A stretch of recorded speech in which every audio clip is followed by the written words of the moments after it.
Assalamualaikum warahmatullahi wabarakatuh. Misteri Keramat Prabu Wijaya Kusuma atau Sunan Cipancar, Desa Pasirwaru, Kecamatan Limbangan, Kabupaten Garut. Sampurasun, sahabat Akarimba dimanapun Anda berada, baik yang nyata maupun yang gaib. Pada hari Jumat 20 November 2020, tim Akar Rimba melanjutkan eksplorasinya dari sang legendaris Prabu Kian Santang menuju Sunan Cipancar. Beliau seorang tokoh pendiri Kerajaan Kertarahayu pada tahun 1415 Masehi, yang juga dikenal sebagai cucu dari Prabu Siliwangi. Kerajaan ini kala itu menjadi bawahan Kerajaan Pakuan Pajajaran. Sunan Cipancar sebagai raja pertama dengan gelar Prabu Wijaya Kusuma. Seperti kebanyakan orang, beliau pun memiliki beberapa nama panggilan, di antaranya Ratu Rara Inten Rakyat Layaran Wangi, kemudian Sunan Rumenggong, lalu Bupati Galuh Pakuan, Jaya Permana, dan yang terakhir Gagak Rancang.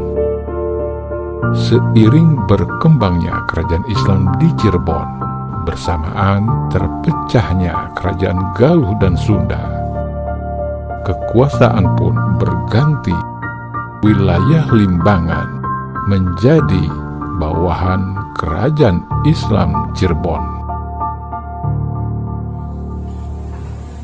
Sahabat Akarimba dimanapun Anda berada, baik yang nyata maupun yang gaib, pada saat ini kita sudah sampai di makam atau situs keramat Sunan Cipancar. Kita akan menceritakan tentang Sunan Cipancar. Seperti apa ceritanya? Ikuti kami terus penelusurannya. Selamat menyaksikan.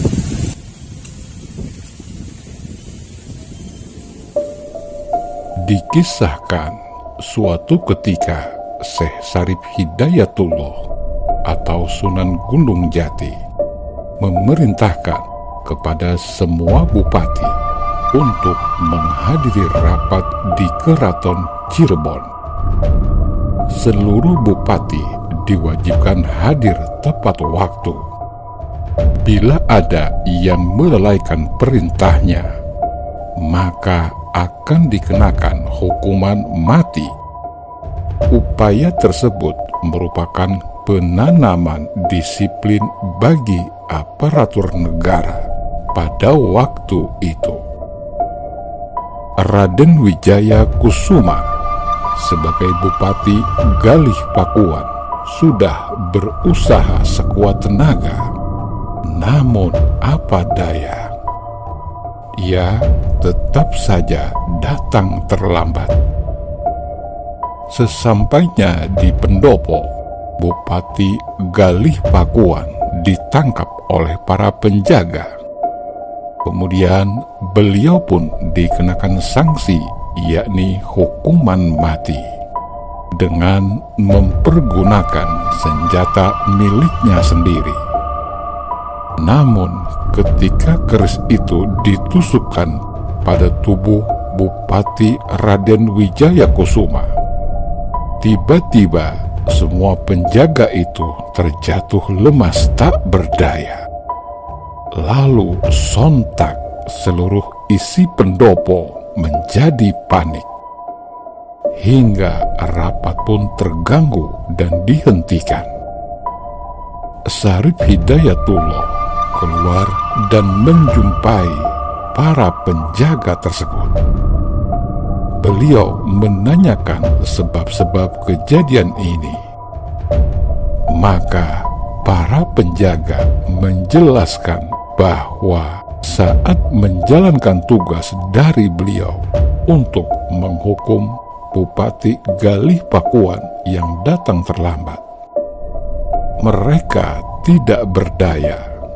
Kemudian Bupati Galih Pakuan dengan ikhlas menyerahkan kerisnya kepada Syarif Hidayatullah guna menjalani hukuman. Setelah keris berada di tangan Syarif Hidayatullah, maka terlihatlah lapaz Quran yang bertuliskan La Ikraha Fiddin yang terukir pada keris tersebut. Maka Syarif Hidayatullah memahami bahwa orang yang diizinkan memakai keris tersebut adalah orang yang sangat berjasa, karena keris tersebut adalah senjata pusaka dari Prabu Kian Santang, pendekar agama Islam. Keris itu dipandang sebagai bintang perjuangan dalam menyebarkan agama Islam. Akhirnya Syarif Hidayatullah tidak jadi menghukum Bupati Galih Pakuan, lalu mengumumkan kepada semua bupati dalam rapat bahwa Bupati Galih Pakuan tidak jadi dihukum karena beliau merupakan seorang yang sangat berjasa dalam penyebaran agama Islam. Terbukti bahwa ia memiliki senjata pusaka. Sejak saat itu, nama Bupati Galih Pakuan diganti dengan nama Bupati Limbangan, yang berarti bahwa Galih Pakuan telah mengimbangi Cirebon dalam syiar Islam.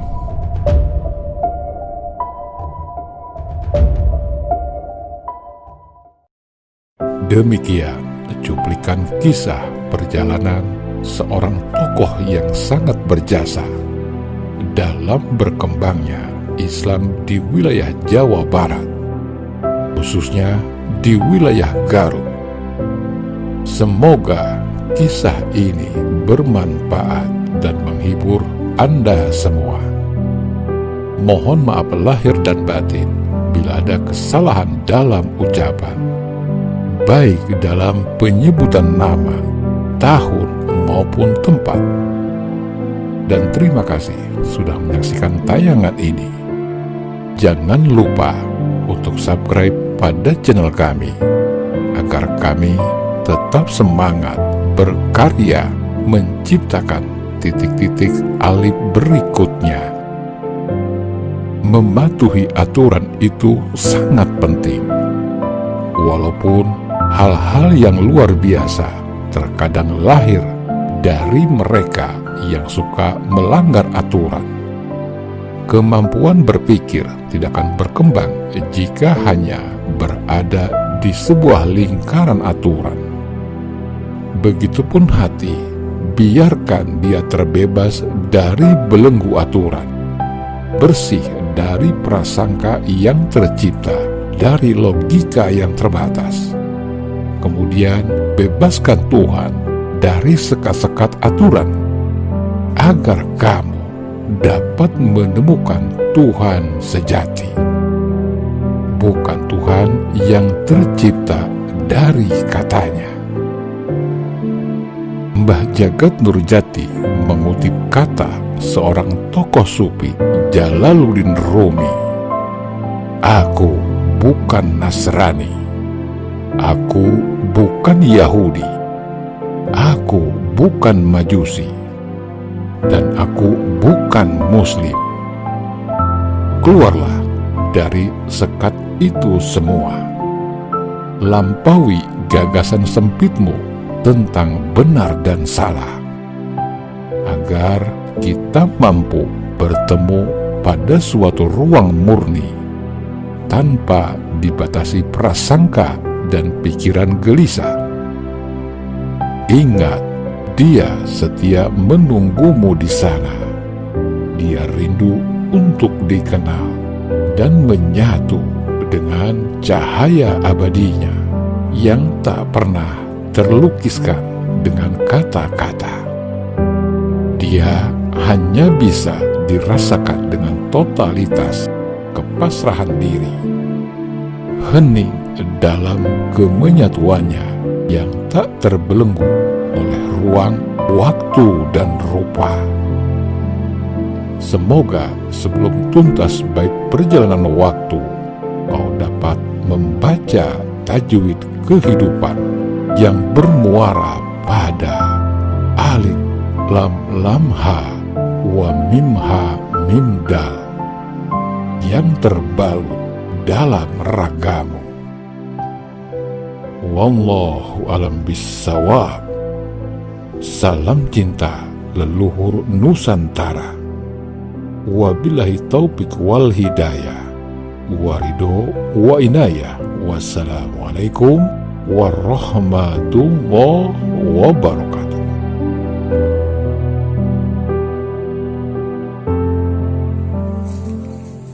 Sahabat Akarimbah, demikianlah tadi penelusuran kami di situs makam Sunan Cipancar, Kabupaten Garut.